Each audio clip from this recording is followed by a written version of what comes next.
Namaste. Welcome to today's episode. I'm your host Deepika, and today we are exploring one of India's most innovative and forward looking urban transport initiatives, the Kochi Water Metro, the country's first integrated water based transit system. Joining me today is Dr. Naresh Bana, whose insights into infrastructure and public private partnership have shaped several impactful projects. Today, we'll unpack the unique design of the Kochi Water Metro, its PPP structure, risk management framework, and the broader lessons it offers for policymakers and urban planners across India and beyond. Dr. Bana, what is Water Metro project and its peculiarities? Let's begin with basics. What exactly is Kochi Water Metro and what makes it unique? That's interesting, Deepika ji.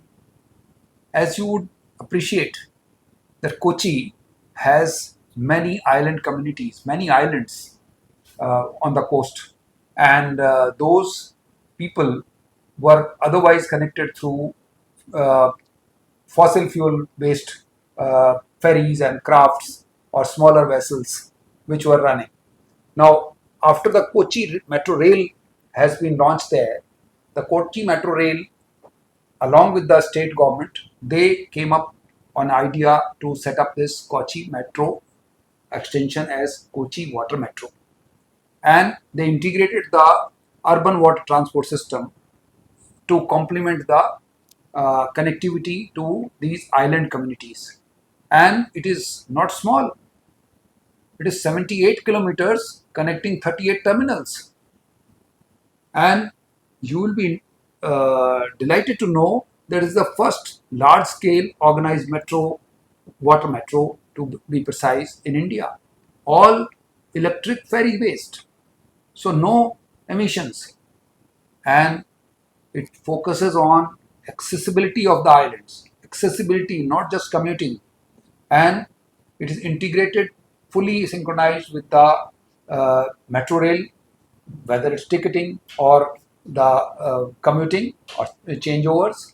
And so, unlike the traditional metro, it provides mobility plus social equity and sustainability all put together.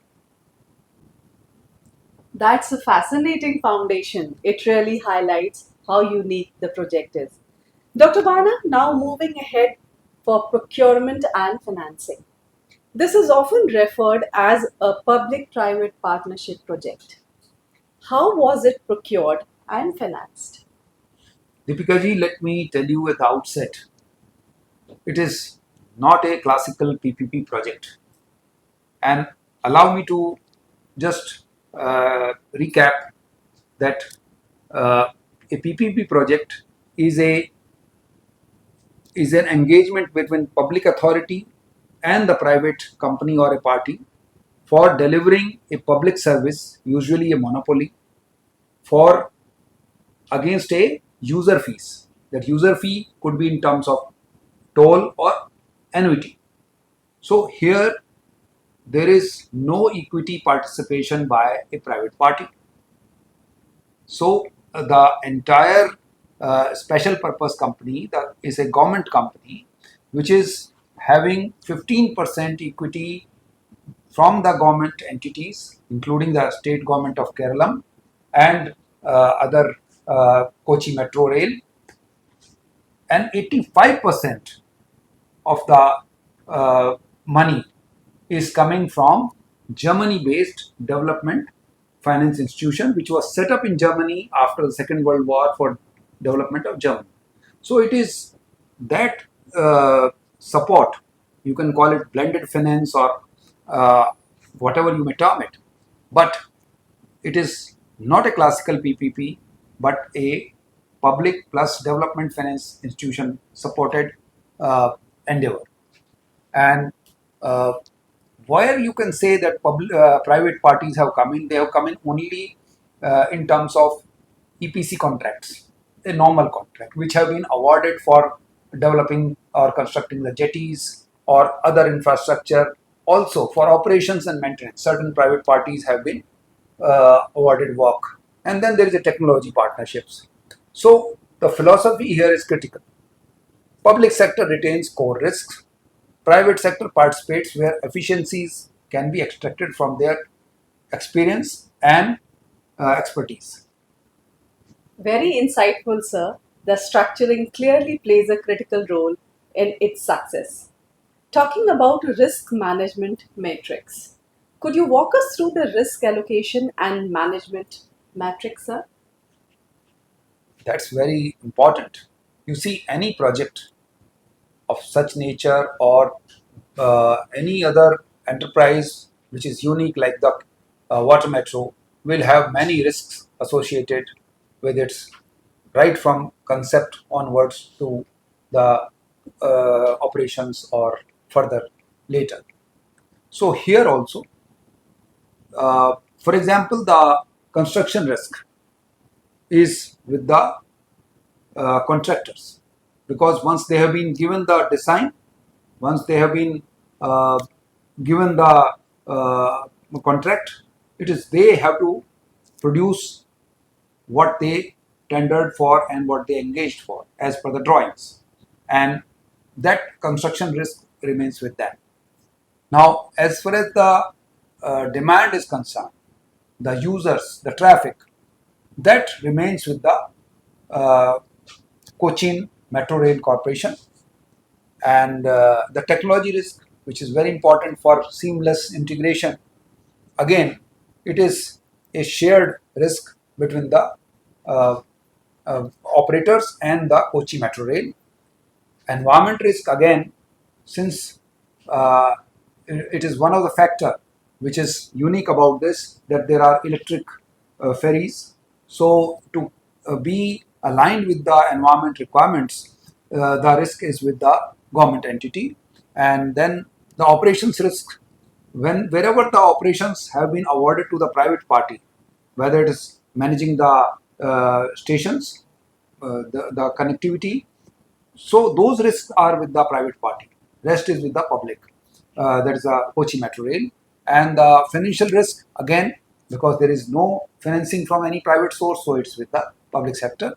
And like any other unique project, it's a risk sensitive model and not a risk transfer. So only the specific risks which can be best taken up by the private parties have been assigned. Rest everything is with the public sector.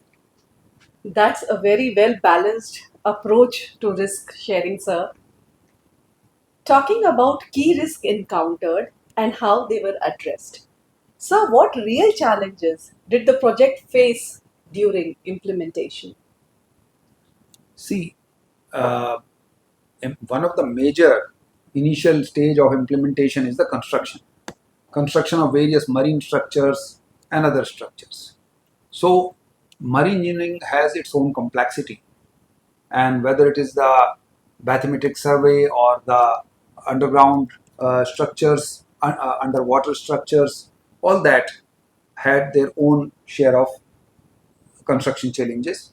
And then there was also, like any other project of such nature, there was a land acquisition challenge wherever the terminals have to come in, or wherever the transfer of the passengers have to happen from one mode to other.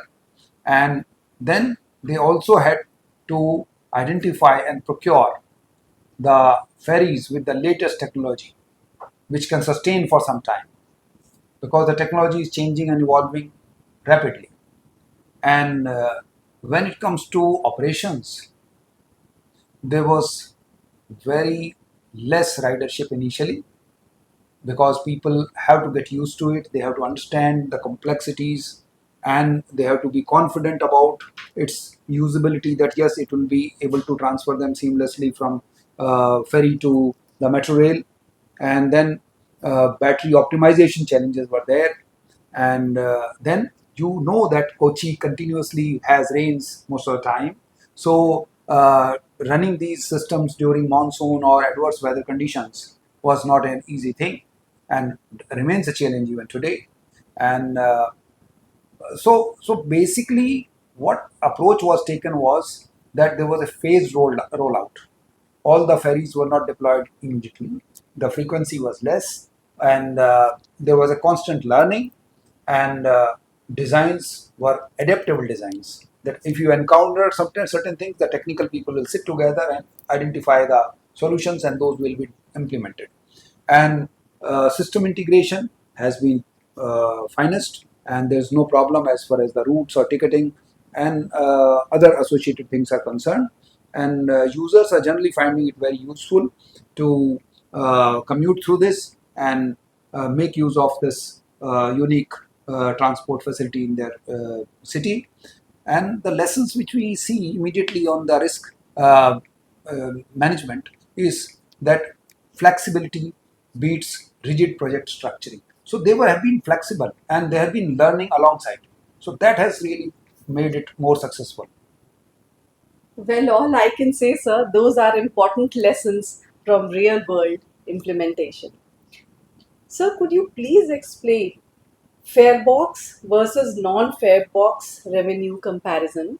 How does its revenue model compare with a conventional metro like Kochi Metro Rail? Deepika ji, the metros around the world, except for the Hong Kong Metro, are usually running in loss. There have been various endeavors to have the fare box revenue, non-fare box revenue, and together there have been transit-oriented developments. So there are many innovations, many formats. But yes, fare box revenue is one major source of revenue for any metro, and so is the case with the Kochi Water Metro. Which in this case, it is planned to be about 50 to 60% of the total revenue stream. And as far as the non-fare box revenue is concerned, which is nothing but the real estate which is around, where the advertisements can be put up, where the lease can be given to the other commercial enterprises. And but in this case, in Kochi Water Metro, it is intentionally low because we have government has really gone for extending or making it more popular. So the affordability part has been focused, and though the non-fare box revenue potential remains high because there is a lot of tourism. Many of the island have tourism facilities, and there is a waterfront development and retails and branding, which are usual sources for non-fare box revenue. So those can be exploited in future once the users become very comfortable and the affordability issue is also addressed. So the metro is basically an urban ecosystem economics. It drives the economy of the city. So the less collection at the fare box or non-fare box really doesn't matter. Sir, that comparison really puts the sustainability of the model into perspective. Sustainable development goals like linkages. How does it align with United Nations sustainable goals? Yes, UN SDGs play an important role in making a project of this nature more acceptable and more sustainable. So here we find that this project, Water Metro project, addresses many such goals, and the most prominently and most focused goal which is targeted is the goal 11, which is talking about sustainable cities and urban areas.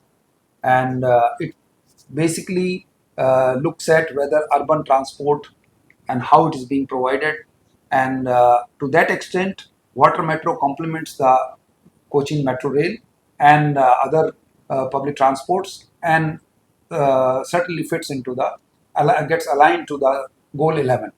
Then there is a goal 30, which talks of climate action, and that is where the ferries having electrical mobility comes in. So because they are electrically operated, so there is no oil spills, no other pollution being caused to the marine life or to the water surface. So that also gets aligned to the climate action part. Then we have SDG 9, which is the infrastructure, and it's one of the innovative thing to have organized and systemic combination of the water metro with the urban rail metro, and then it also addresses the equality part. Now the citizen can move uh, very nicely without being subjected to various, I would say, uh, lesser or more kind of have or have nots, because everybody can just seamlessly commute through this. And so it is not theoretical alignment alone. It is a live demonstrations of alignment of SDGs in this part of our country, which others can also take example from. That's a strong alignment with global sustainable priorities. Sir, Kochi Water Metro is unique in its financing and its procurement. Similarly, Kochi Airport is also unique. Could you throw some light on the similarities between the two? That's very interesting. You see, when Cochin Airport was initially constructed, it was primarily on diaspora's initiative, and most of the equity, to the extent that about 30 35% equity of Cochin International Airport Limited is held by the non-resident Indians, primarily working in the Gulf. So those people, when they used to come, they had to come to Trivandrum or to Mumbai or to Delhi to further go there. So they said, why not have an international airport in their own city? And that's where uh, the government also came forward, and with their contribution and the rest of the equity coming from state government or some support from the central institutions like LIC and all, the project was funded. So Cochin Airport also is not a classical example of a PPP project like we have in other parts of the country. Right? It's a again a government company which is running it and which has developed it. So as far as uh, Cochin Airport is concerned, it was NRIs who had driven it initially, and government which is owns it, right? As far as Kochi Metro is concerned, Water Metro is concerned, it is again owned by government of Kerala and Kochi Metro Rail Limited, and it is debt heavy because they were able to get this debt from the German Development Finance Institution, and only about 15% equity is held by the government entities. So both are unique in that they appear to be having private participation, but which is actually not. Right? So they are not classical PPP projects, yet they are delivering public service very efficiently. Well, an interesting parallel. It's great to see such innovative models emerging from the same ecosystem, sir. Coming on to our last question, sir. What are the lessons learned? And if this model were to be replicated in other Indian cities, what conditions must exist? That's great. You see, the first prominent lesson which we can see here is that every project is unique and one format does not fit other. While in the same city you have Kochi International Airport and you also have the Water Metro. Both have public participation, but the private equity is there only in the Kochi International Airport, while the Kochi Water Metro has development finance institutions debt coming in from Germany. And again, it underscores that the public sector leadership, the government of the day, their initiative, their policy structure plays a very crucial and critical role in delivering of public services like this.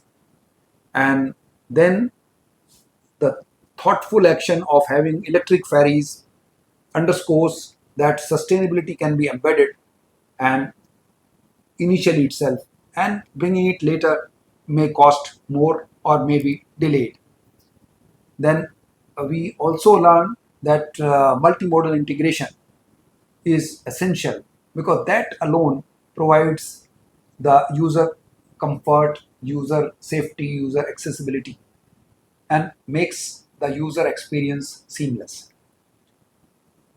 Also, the innovative financing, like the debt which came in from the Germany, is a game changer. If you can, such examples are there in other projects also. And this water metro project can be replicated in many other Indian cities, provided the state governments or the city uh, structures, governance structures, can have navigable waterways identified, and the population which is there can be, which is alongside those waterways, can be identified, which all the terminals can be there, and they have the, most of them have the institutional capacity, and with the smart city project going on, there is integrated planning already in place, and as I see it, the potential candidates could be Mumbai, Kolkata, and Guwahati to start with. Dr. Bana, thank you for sharing your valuable insight with us today. This has been an incredibly enriching discussion. The Kochi Water Metro truly represents a new paradigm in sustainable, inclusive, and multimodal urban mobility, and your perspectives have helped us understand the depth and potential of such innovative models. Thank you to our listeners for tuning in, and we'll see you in the next episode as we continue to explore ideas shaping the future of infrastructure and development. Namaskar. Namaste.